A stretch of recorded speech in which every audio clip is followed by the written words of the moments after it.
आदिवासी विकास मंत्री डॉक्टर अशोक उईके यांचे सांत्वनपर भेट। शहादा तालुक्यातील मलुणे येथे चाकू हल्ल्यात मृत्यू पावलेल्या दीपाली चित्ते यांच्या कुटुंबियांसाठी संवेदना व पाठबळ। अपत्यांचे शिक्षण व पालन पोषणाची जबाबदारी शासनाची। आदिवासी विकास मंत्री डॉक्टर अशोक उईके यांनी शहादा तालुक्यातील मलुणे येथे अनामारीत मृत झालेल्या दीपाली सागर चित्ते यांच्या कुटुंबियांची सांत्वनपर भेट देत संवेदना प्रकट केली। मंत्री उईके यांनी आश्वस्त केले की पीडित कुटुंबाला शासनाकडून सर्वतोपरी मदत दिली जाईल। मोक्का अंतर्गत आरोपींवर कारवाईसाठी शासन ठाम। अपत्यांच्या शिक्षणाची जबाबदारी आदिवासी विकास विभागावर। सांत्वनाचा कुटुंबाला आर्थिक व शैक्षणिक आधार देण्याची ग्वाही मंत्री अशोक उईके पुढे म्हणाले की या दुर्दैवी घटनेमुळे हळहळ व्यक्त होत आहे। भविष्यात अशा घटना होऊ नयेत म्हणून शासन सतर्क राहील। कुटुंबाला न्याय मिळावा यासाठी मी कटिबद्ध आहे।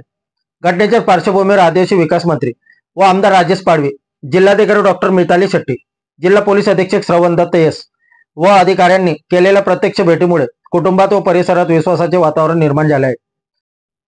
मंत्री अशोक उईके यांच्यासोबत आमदार राजेश पाडवी यांच्यासह पूज्य साने गुरुजी विद्या प्रसारक मंडळाचे अध्यक्ष दीपक पाटील, भाजपाचे जिल्हा उपाध्यक्ष मकरंद पाटील, डॉक्टर शशिकांत वाणी, डॉक्टर किशोर पाटील, तळोद्याचे माजी नगराध्यक्ष अजय परदेशी, कैलास चौधरी, विनोद जैन, मोतीलाल जैन, रवींद्र राऊत, अनिल भांबरे, कल्पेश पटेल, भाजपा तालुका अध्यक्ष नितीन पाटील, रमाशंकर माडी, महेंद्र पाटील, पदाधिकारी व कार्यकर्ते मोठ्या संख्येने उपस्थित होते।